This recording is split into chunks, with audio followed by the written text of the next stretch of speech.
Up for George. Wait, no, give me.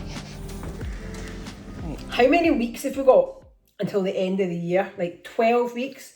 I've talked loads about goals, right? So what goals have I got? I've got my feel less like Oscar the Grouch lives in a bin goal. I have got my renovate my house and finally get decorating this house goal. I have got my business goals. I want to grow my business. And I have got my book reading, my Goodreads goal. So of these 4 goals, how am I doing with them all? Right. My feel less like I live in a bin goal.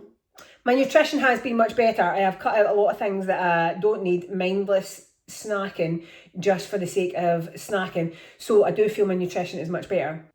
However, look at my nails. Oh my God, they are like riot. This does not bode well for feeling very put together. So I'm going to go get my nails done today. So that will help me with my feel less like I live in a bin. So I'm going to give myself... No, I've been doing really well with my training. Right, I'm going to give myself 6 out of 10 for feeling less like I live in a bin. My house renovation, I have done nothing but talk about it. I have taken absolutely zero action, but me and Ross have made a plan to do stuff. He is off on annual leave for a week at the end of this month, so in like 3 weeks' time. So I'm going to give myself 1 out of 10 for my house renovation goal. My business goals, I feel like I've done a lot of thinking, planning, and I'm much more of an action taker than a thinker planner, which is to my detriment a lot of the time. So I'm always telling people to take more action and do more stuff. I should probably not listen to that advice because I move far too quickly, and then I'm a lot of the time being like, oh, maybe I should have thought about that a wee bit more. So I have been doing more thinking, planning. I've created more strategy and direction. I'm much clearer on what I want to do and where I want to go. Business goals, I'm going to give myself 6 out of 10 for that as well. And my final goal, which is probably the goal that I focus on most, is my Goodreads goal, which my goal for 2025 was to read 100 books. I'm currently on my 79th book for the year. I'm going to mark myself as 10 out of 10 for my Goodreads goal. I'm currently reading Iron and Embers by, I think it's Helen Schurer. I think that's how you pronounce her surname. It is the follow-up series to Blood and Steel. Blood and Steel, if you've not read it, it is a 5-star read. Honestly, go read it. I only read business books and like self-help books like Atomic Habits and marketing books for like 10 years. And last year I was on my way to Ibiza and I was reading Alex Hormozzi's $100 Million Leads or whatever it's called. And I'm like, oh, it's so good, making hundreds of notes. And I'd put ACOTAR, the first A Court of Thorns and Roses book, on my Kindle. And I thought maybe I'll read that when I'm on holiday. And then I hadn't, like, literally when I say I had not read a fiction book for years. I was like, fiction books are a waste of time. You can't learn anything from them. So we got on holiday. My pal had also downloaded the same book. I didn't know she was doing this. So she started reading it. So I'm still sitting by the pool reading bloody Alex Hormozzi.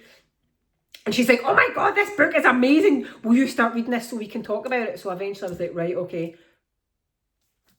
Start reading A Court of Thorns and Roses halfway through my holiday last year. I've not read a non-fiction book since. Self-help books and business books are relegated to audiobooks for the car.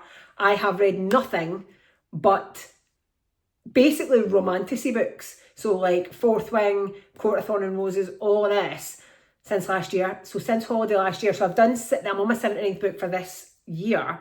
But since I started this, like, I don't know, 15, 16 months ago, I've read 101 books, and honestly it's improved my life vastly. So 10 out of 10 on the book goal. Maybe I should take my appearance, feel good, don't feel like I live in a bin, and my house renovation and my business goals as seriously as I take my book goals, but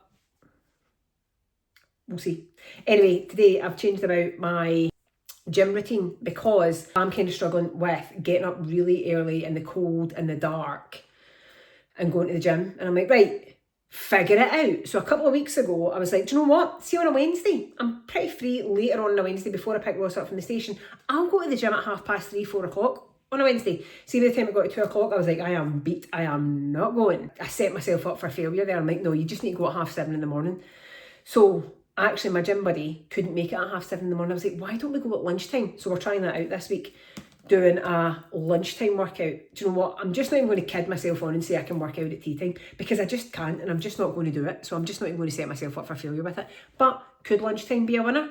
Then I'd get to lie in my bed a wee bit longer in the cold and the dark on a Wednesday morning, read a wee bit of my book, have a cup of tea, and then go to the gym, break up my day a wee bit, go to the gym at lunchtime. I don't know, I'm going to try this out today.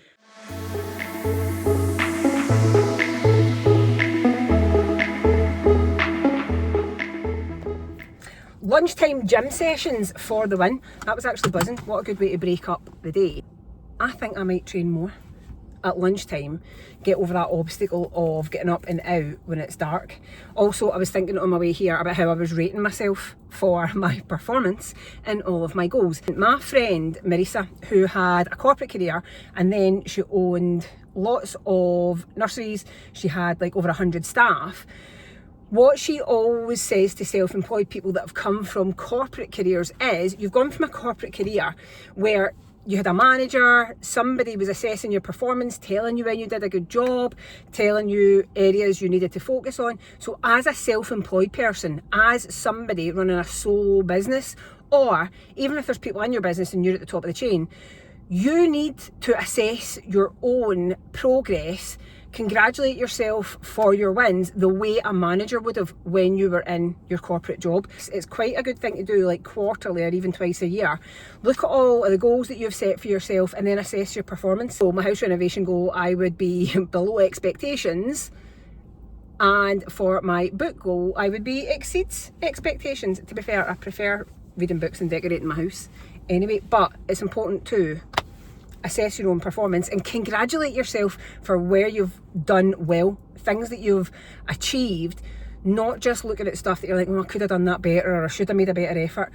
Look at it objectively, congratulate yourself for what you're doing well, the way a manager would in a job.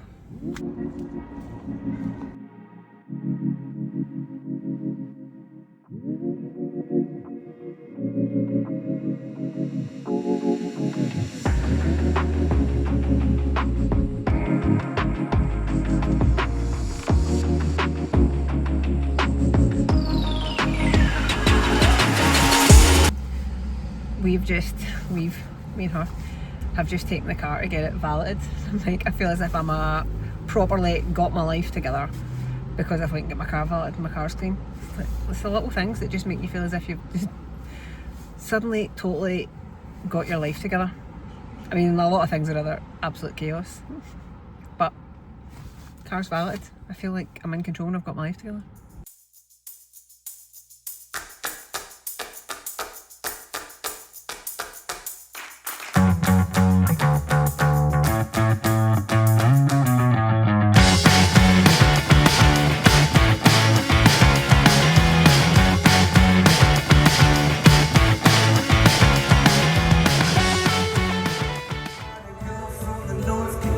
You can tell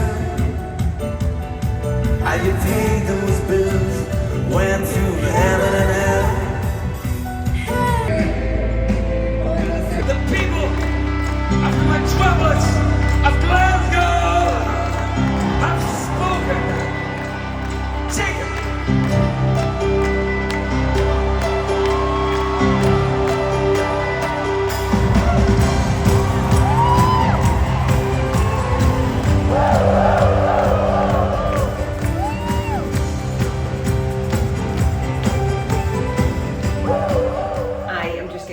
Film some content for our app, for our Pilates challenge that's coming up. I was talking on the podcast this week about habit stacking and how do you make habits easier for yourself, and how do you set it up that the easiest thing to do is to do the habit. I said a couple of weeks ago that I was going to do more yoga because I needed more of that in my training, and well, I've not done it yet. So I'm going to film some yoga for our members, which means I need to do it. If I'm at a live in-person class, I don't do the whole class because I'm wandering about. But if I'm filming a class here, I kind of need to do pretty much the whole class because I can't just wander about my spare room instead of actually talking to people or demoing stuff. So if I film yoga for my members for our app, I will also be doing the yoga. So I'm just going to tidy up. And I've actually like pre-tidied before I started recording because there was a towel on that radiator and there was a coat stand there. So actually, as much as this might look messy, I'm trying to straighten that mat out. As much as this might look messy, this looks actually a hell of a lot better than it did a minute ago. And I'm absolutely buzzing because these leggings, I've not had them on in ages. In fact, I've not worn anything but black leggings for about 2 years. So the fact that I've got these back on, I've had them for ever. They're from Myprotein. And have not fitted me for a very, very long time. So I'm quite buzzing that these leggings fit again. But I think this top is just too big. But I'd already taken the labels off it. So I can't send it back, so I'm just going to need to wear this too big top. This is the same for fitness and the same for business.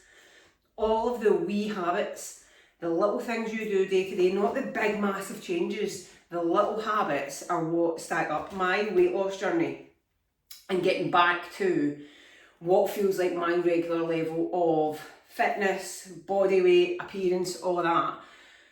The journey has been long, but it's not been stressful. I've not deprived myself of anything. I've done it in a really sustainable, healthy, happy way for me. Would I like it to have been faster? Of course I would. Everybody wants quick results, but it's just often not how it goes. But I'm very pleased with myself for getting back into these leggings.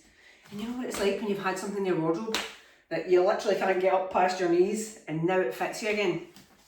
Buzzing. I am going to go and finish tidying up and do some yoga.